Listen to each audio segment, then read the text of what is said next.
우리 언론의 보도 동향 살펴보는 미디어 포커스입니다. 민주언론시민연합의 김원경 사무처장, 어서 오십시오. 안녕하세요. 오늘은 어떤 보도를 살펴볼까요? 예, 지난 4일에 우리 언론에서 그 트럼프 대통령, 미 대통령의 주한미군 감축 속보가 굉장히 많이 보도됐습니다. 뉴욕타임스가 보도한 거 받아 쓴 거 아닌가요? 예, 그렇죠. 이거를 좀 얘기해 보려고 하는데요.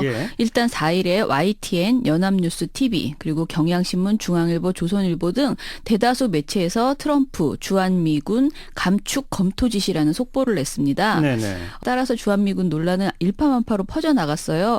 5월 4일에 오전 10시경 YTN 뉴스타워는요, 진행 중이던 대담을 중단한 채 NIT, 트럼프 펜타곤의 주한미군 감축 검토라는 자막과 함께 트럼프 미국 대통령이 주한미군에 대한 감축을 펜타곤에 검토해보라는 명령을 내렸다는 속보를 전했습니다. 그 NYT가 뉴욕타임즈죠. 그렇죠. 예. YTN은요, 문정인 특보의 발언과 관련해서도 논란이 한 차례 있었습니다마는 주한미군에 대해서 미국이 이제 감축을 검토하는 것 아니냐 하는 보도라고 이렇게 설명을 했습니다. 네. 같은 시간에 연합뉴스 TV의 뉴스 포커스라는 프로그램에서도 마찬가지로 속보를 내놓으면서 긴장감을 높였습니다. 예. 채널 A에서도 10시 18분경 방송 중이던 돌직구 쇼에서 속보를 냈고요. 신문들도 같은 시간에 대부분 관련 보도를 속보로 내놨습니다. 예. 예. 뭐 뉴욕타임스 미국의 아주 권위 있는 언론이니까 이걸 속보로 빠르게 전한 것 같은데, 네. 근데 어떤 문제가 있다는 거죠? 일단 저는 우리 언론이 뉴욕타임스라는 외국의 신문 보도를 너무 빠르게 속보로 받아 쓰는 것이 적절한지 좀 살펴봐야 된다 생각합니다. 물론 명백한 사건 사고 보도 그리고 팩트가 확인된 내용이라면 당연히 속보로 전할 수 있다고 생각하는데요. 네. 이번 건은 약간 경우가 다릅니다. 뉴욕타임즈는 현지 시각 3일에 트럼프 펜타곤의 주한미군 감축 검토 지시라는 제목의 보도에서 복수의 미국 정부 당국자를 인용해서 도널드 트럼프 미국 대통령이 미국 국방부에 주한미군 병력 감축에 대한 선택지를 준비하라는 지시를 내렸다라고 예. 보도했습니다. 근데 사실 이게 아니라고 또 금방 해명이 되긴 했는데. 그렇죠. 이 사안이 워낙 민감하다 보니까 곧바로 청와대와 백악관이 진화에 나섰습니다. 그랬죠. 예, 청와대는 백악관 국가안보회의 핵심 관계자가 전혀 사실이 아니다라고 밝혀서 반박을 했고요. 네. 존 볼턴 백악관 국가안보보좌관 역시 대통령은 국방부에 주한미군 감축 방안을 짜라는 요청을 한 바 없다라고 잘라 말했습니다. 예, 예. 그런데 이런 내용을 속보로 받았으니까 계속 YTN과 연합뉴스 TV 등 다른 대부분의 매체가 한미 양국 당국자의 반론권을 낼 수가 없었던 거죠. 네, 전혀 네. 내지 않고 그냥 속보로 관련 내용을 그대로 전한 거에만 그친 거예요. 국내 기자들은 별도 취재 안 하고 네. 뉴욕타임즈가 쓴 거를 그대로 그냥 받았다. 그쵸. 네. 그게 문제다. 예. 아하. 일말의 취재 과정 없이 타 매체의 인용 보도, 그것도 외신의 익명 인용 보도를 곧바로 속보로 내는 태도가 과연 적절한지 의문이 들 수밖에 없는 대목이었고요. 예. 이렇게 호들갑스럽게 속보를 낸 방송으로 인해서 실제 많은 국민이 트럼프도 주한미군 감축을 고려하고 있다라는 메시지가 사실인 것으로 인식할 수 있었다는 것이죠. 예. 한겨레는 관련 최초 보도를 타사보다 30분 정도 늦게 냈습니다. 예. 10시 33분에 냈는데요. 한겨레 보도는 NIT 트럼프 주한미군 감축 옵션 지시, 준비 지시, 청 사실무근이라는 제목을 달았어요. 그러니까 청와대의 반론을 다른 거죠. 한겨레는 그나마 청와대 확인하는 전화라도 하느라고 그렇죠. 30분쯤 걸렸다. 예, 30분 걸린 이게 거예요. 정상이죠, 어찌 보면.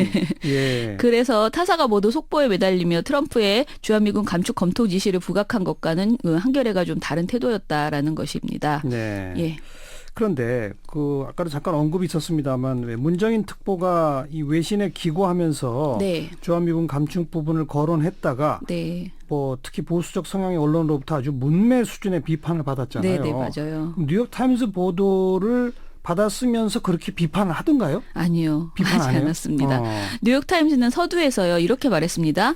당국자는 주한미국 감축 문제는 북한 핵무기에 관한 북미 정상 간 협상 카드로 의도된 것은 아니라고 했다. 네. 그러나 한반도 평화협정은 현재 한국에 주둔하고 있는 28,500여 명의 주한미군의 필요성을 약화할 수 있다는 점을 인정했다라고 예. 보도했습니다. 예. 스스로 보도한 트럼프 대통령의 주한미국 감축 검토 지시가 사실이라 하더라도 이는 북미 정상회담의 의제가 아니고 한반도 평화협정이 체결된다면 주한미군의 주둔 정당성이 약해질 수 있다는 사실을 뉴욕타임스 스스로 언급을 했다는 것이죠. 어찌 보면 그냥 너무 당연한 말이죠. 얘기예요. 네. 상황이 변화하는 거죠. 네네. 그런데요. 그런데 YTN과 연합뉴스TV, 채널A는 해당 보도를 속보로 받았으면서도 유독 이 내용은 누락했습니다. 빼먹었어요? 예, 빼먹었어요. 그보다 더 놀라운 점은 뉴욕타임스가 보도한 미 당국자 입장이 우리 언론으로부터 굉장한 그 집중 포화를 받았던 문정인 특보 기고문과 정확히 일치하고 있는데 똑같은 이 점을 내용이죠. 얘기를 안 하고 있다는 것입니다. 아하. 똑같은 취지의 분석인데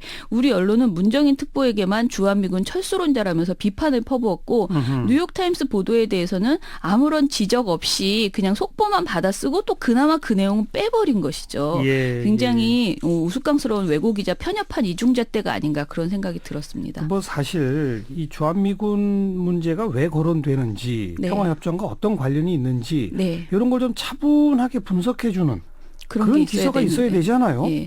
근데 저희가 몬트했을 때 뉴욕타임스를 받아쓴 우리 언론 중에서 그런 역할을 다한 사례는 한겨레 정도였습니다. 예. 한겨레 5월 4일 아까 말씀드린 그 보도에서는요.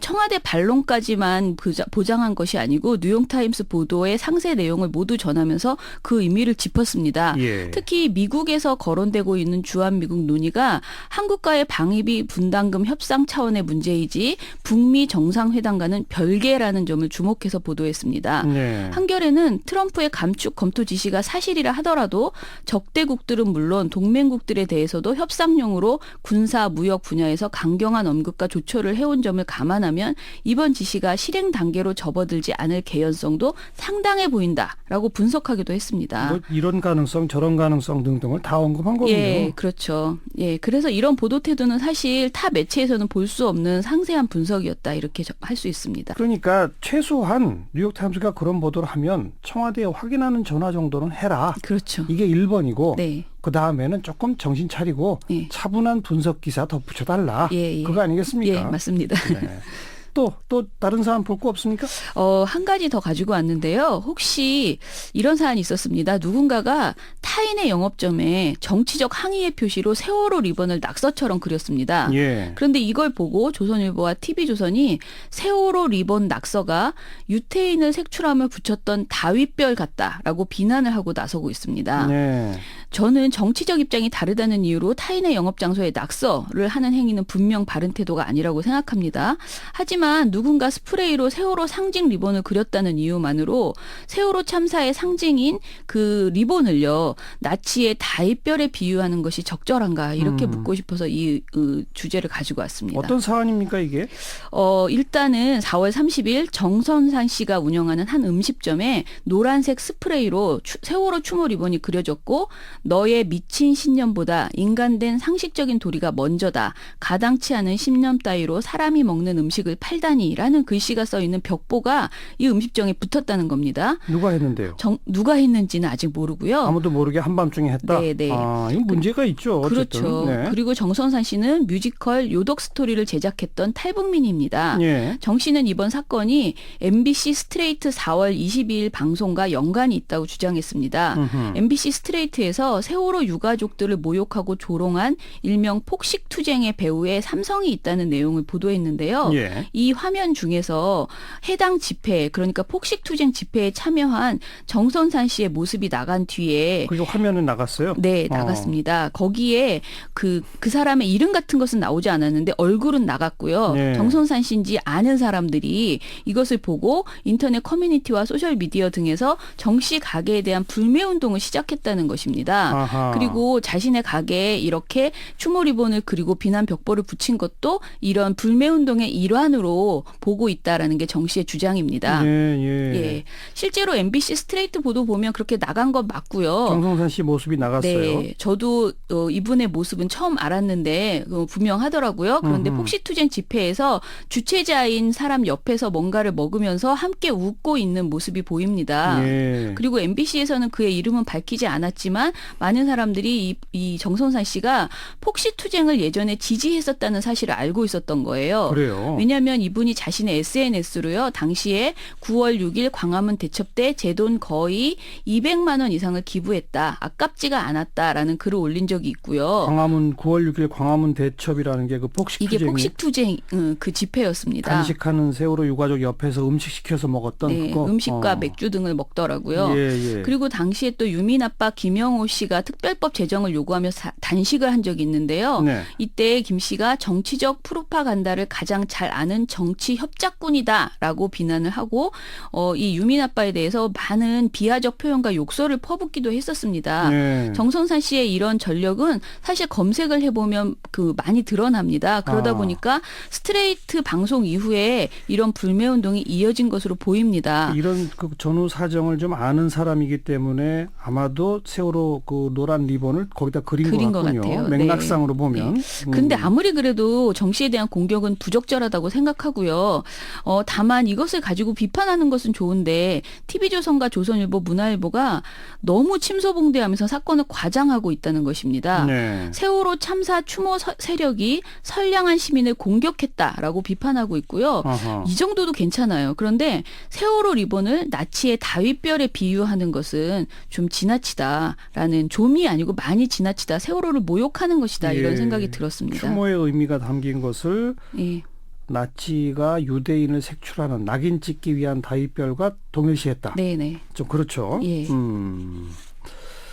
구체적으로 그렇게 딱 다윗별이라고 지칭을 했나요? 예.